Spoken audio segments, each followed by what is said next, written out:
Hey everybody, it's Feng here with this week's Design Cinema. Before I get started here, you probably noticed me coughing quite a bit because I'm actually got a really bad cold here.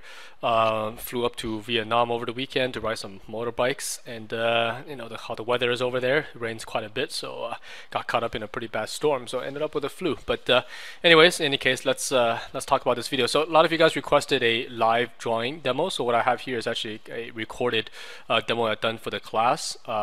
That you're seeing here, which we utilized a pre-existing image to design. Now, this is very different than, say, tracing an image, which you see here. What actually we're trying to teach students is that, especially when you're working on movies, oftentimes you'll be designing right on top of live plates, meaning a set that the director or the cinematographer, they have shot on location, and it's your job to then what we call set dress it.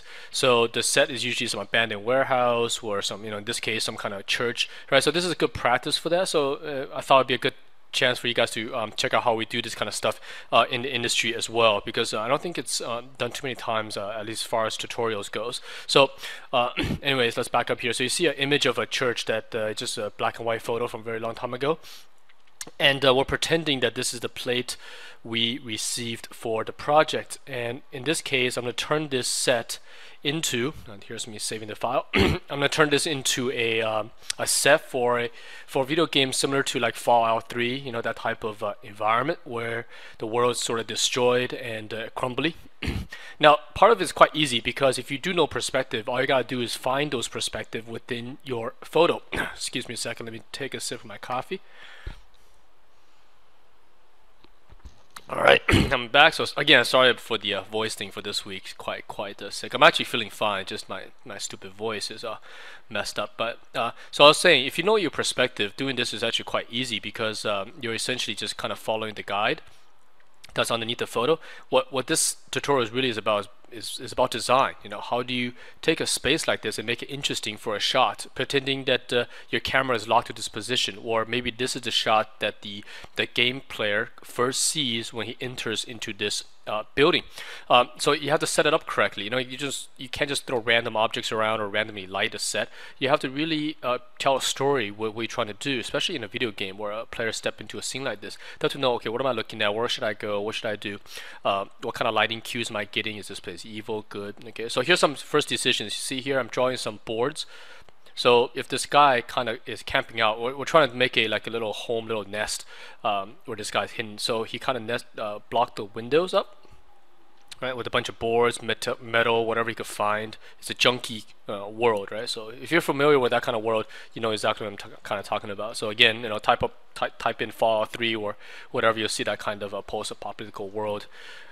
Here's a little catwalk, so you could get from one area to another. Excuse me again as I sip of some water.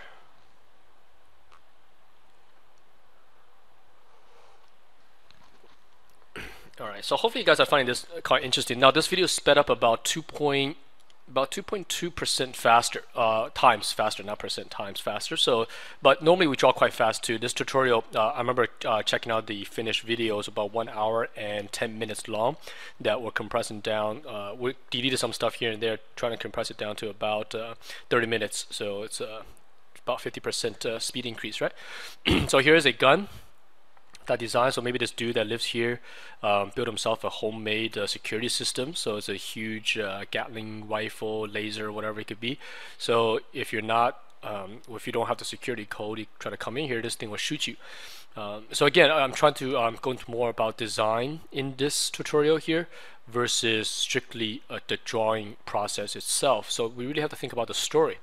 If the guy found this church and he's I think I made a backstory for him too. Whenever I start something like this, I always have a backstory in my mind of who lives here, who is this person I'm designing this set for. And in this case, I thought maybe it's an engineer of some kind. He's not really a military guy, but he's quite good at building things, right? And the only thing he can build is out of junk. And so that's the reality of it, but there's also the entertainment side of it. So the entertainment side is that you can't make everything reality, otherwise it's kind of boring. So Because he always say if he could build stuff, he could go find junk, could build himself a super secure home and all that, all this technology. But then the game wouldn't be that much fun, you know what I'm saying? Because it's too real. So what I'm trying to say here is, he's building these things to protect himself, but also leave it open enough for the player to be able to explore without, having these crazy AI robots tripping and just killing you in 1 second, right? Couple more things here. Let me get some water here. It's probably a very strange tutorial, huh? Not very professional. We will never record this if we're doing this for some kind of real DVD or something. But hey, these are free, so there you go. Here's some rain stopping things. What do you call these things? Those things you see on top of markets, right? To prevent rainwater, because this is a broken world, so water's gonna be pouring down when it rains. So this guy built up some of these things to protect the awnings. That's what they're called, right? Made out of sheets. Just hold them up with sticks, right? You don't want to waste your expensive materials on things like awnings to hold them up. So you just go find some wood sticks and whatever you could get to do that. So you can see at this point, it's already starting to come together. You can see the back of the set starting to take form. Okay, those are more tension cables. These things just kind of hold this placing up. Not tension cables, I mean wood construction beams, you see? So maybe that part of the roof is sort of falling apart. So this guy spent some time holding that whole section up. Or maybe that's something the player later will have to go up. Maybe it's gun towers up there, some kind of watchtower. So you're trying to create, the original playtest is just a church. If we use it as is, it might not be as fun for a post-apocalyptic world where this guy's living inside. We have to change it so it becomes a game.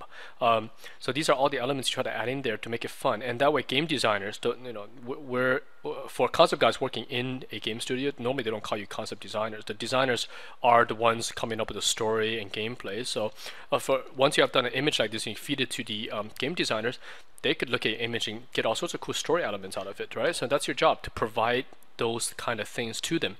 So an image like this, if I was a game designer, I look at this, I go, okay, cool, I could maybe tell a little story here that forces you to go up to the top of the roof via the gun towers, take some enemies out, come back, power up the power generator, all those kind of various fun things to do in a game. So you see the power generator thing coming soon when we start doing his bedroom. So the back of the set's done. So let's let this section is going to be where the guy is sleeping. So put a bed in here. Now notice I purposely go out of perspective here. I don't want everything to look like it's on a grid, because that would be quite boring, especially for a world that's kind of destroyed. So I put his bed slightly acute to do the perspective, right? It's at an angle. It's not tilted, it's at a slight angle to it, right? So if you plot it out, it'll just be at about 35 degrees to the church layout. So it's got a bed there.